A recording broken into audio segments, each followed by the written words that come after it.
Chapter 16. A Well-Baited Trap.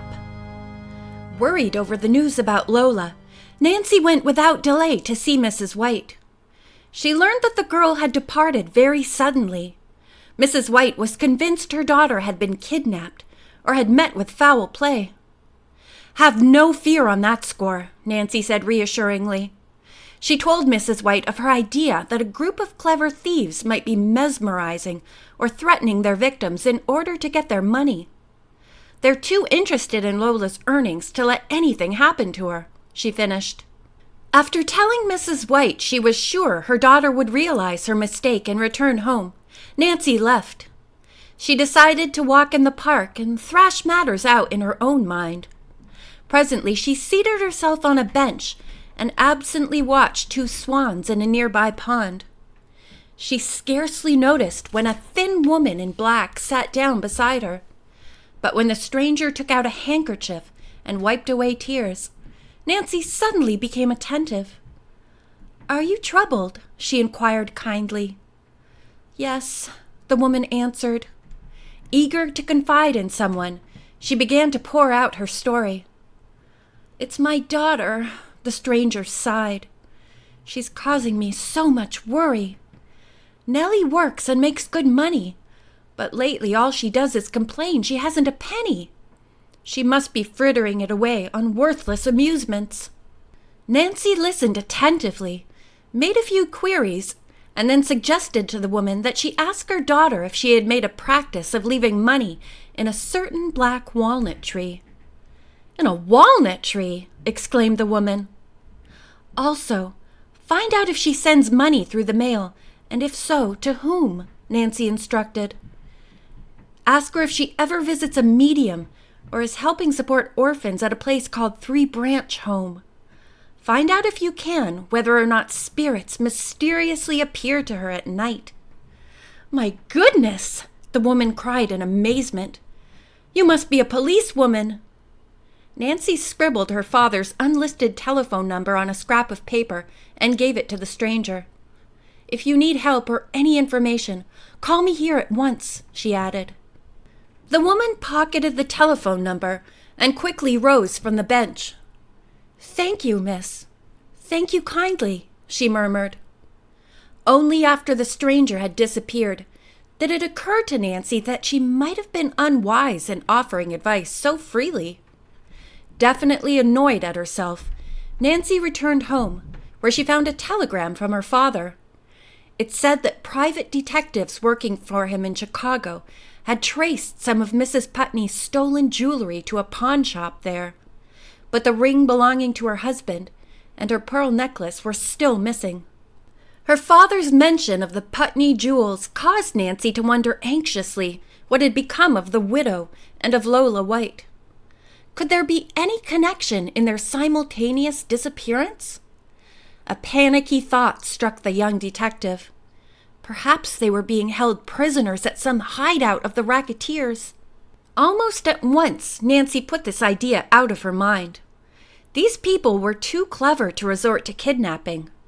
Since they knew that Blackwood Hall was under surveillance, it was logical to assume that the gang was operating in new surroundings. If she could discover where Mrs. Putney had gone, then perhaps she would be able to locate the men who were seeking to separate the gullible woman from her money. From Mrs. Putney's next-door neighbor, Nancy learned that her late husband had owned a hunting lodge on Lake Jasper, across the state line, where he had spent a great deal of time each summer. So far as anyone knew, his widow had not visited the place since his death. Nancy thought there was a good possibility that Mrs. Putney might be at the lodge now. Moreover, Lake Jasper was the place where Mr. Drew's stolen car had been found. Hannah Gruen did not entirely approve of Nancy's making a trip to Lake Jasper, preferring that she wait until her father returned. In the end, the housekeeper agreed to the plan, but only after the parents of Bess and George had consented to having their daughters accompany Nancy. "If for any reason you decide to stay more than one night, telephone me at once," Hannah begged. Taking only light luggage, the girls started off the next morning. During the drive, Nancy confided to her friends that she suspected Lola had run away from home and did not intend to return. Those people who seem to have her in their control have probably found her a job in another town. I must do everything I can to trace her, as soon as I find out about Mrs. Putney. Lake Jasper was situated in the heart of Pine Woods country and was one of a dozen beautiful small lakes in the area. Not knowing Mrs. Putney's address, the girls obtained directions at the post office. They learned that the hunting lodge was at the head of the lake, in an isolated spot. "No sense going there until we've had lunch," remarked Bess. "It's after 1 o'clock now, and I'm faint from hunger." At an attractive tea room nearby, the girls enjoyed a delicious lake trout dinner. Later, as they walked toward the car, Nancy suddenly halted. "Girls," she said, "do my eyes deceive me? Or is that Lola White walking ahead of us?" The person Nancy pointed out was some distance down the street, her back to the three girls. "It's Lola, all right," Bess agreed. "What do you suppose she's doing at Lake Jasper?" "My guess is she's here with Mrs. Putney," Nancy replied grimly. "But I'm sure they don't know each other," Bess said. "Perhaps the gang arranged for her to come up here with Mrs. Putney," Nancy suggested. The girls drove half a block ahead of Lola. Satisfied that they had made no mistake in identifying the girl, they alighted and walked directly toward her. At an intersection, the four met. Lola gazed at them, but her face was expressionless. She passed the trio without a sign of recognition. "Well, of all things!" said Bess as the three friends halted to stare at Lola. "She certainly was pretending she didn't know us." "Maybe she didn't," Nancy replied. "Lola acted as she did the time Ned and I found her wading out into the river. I suggest we follow her. Maybe she'll lead us to the Putney Lodge." The girls waited until Lola was nearly out of sight and then followed in the car. Leaving the village, Lola struck out through the woods. Nancy parked and they continued on foot.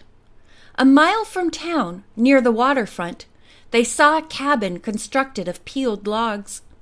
An inconspicuous sign tacked to a tree read Putney Lodge.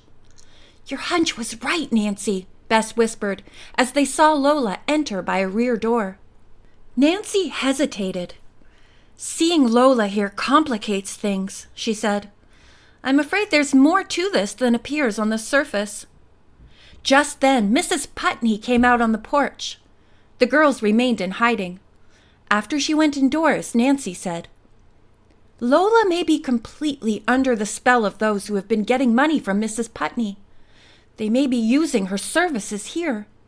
"You think Lola, in a hypnotized state, is expected to steal from Mrs. Putney?" Bess gasped.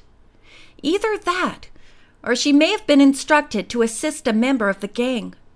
I'd like to do a little scouting around before we let them know we're here." When the girls reached town, Nancy stopped at the bank. Unfortunately, it was closed for the day, but by making inquiries, she located the home of the bank's president, Henry Lathrop. Nancy introduced herself and learned that her father once had brought a case to a successful conclusion for Mr. Lathrop. "And what can I do for you?" the man inquired. Nancy asked him if Mrs. Henry Putney had a safe deposit box at the bank in which she might be keeping stocks, bonds, or cash. Her husband had a large safe deposit box, and she has retained it. Nancy's pulse quickened as she learned Mrs. Putney had spoken to the banker early that morning. The widow had been carrying an unusually large handbag. She had taken her box into a private room and been there some time. "Something up?" Mr. Lathrop asked. "I'm afraid so," Nancy answered. "I hope I'm not too late. You see, Mr. Lathrop, a gang of thieves has made away with her jewels, and I suspect that they are now after her inheritance. I've been trying to catch up with these people." "If what you say is true, the police should be called in to protect Mrs. Putney," the banker said. "I agree," Nancy replied. "I have a feeling that the people who are after Mrs. Putney's money may show their hand tonight." Later, when Nancy related her story to George and Bess, they wanted to know what she was planning. A call on the state police. The next job needs strong men. At headquarters, Nancy gave the police all the details of the case. The mob was obviously ready to strike and make a quick getaway. It was time that the law stepped in. The young detective made such an impressive presentation of the facts that she was promised that a cordon of troops would be assigned to the lake area that night. Nancy and her friends obtained a large room at the Lake Jasper Hotel, where the police promised to notify them at once should anything develop. Nancy awoke several times during the night, wondering what might be taking place at the Putney Lodge. She had just opened her eyes again as it was beginning to grow light, when the telephone on the stand by the bed jingled. Nancy snatched it up. She listened attentively a moment, then turned excitedly to call her friends, who were still asleep. "Girls!" she cried. "The troopers have a prisoner!" End of chapter 16.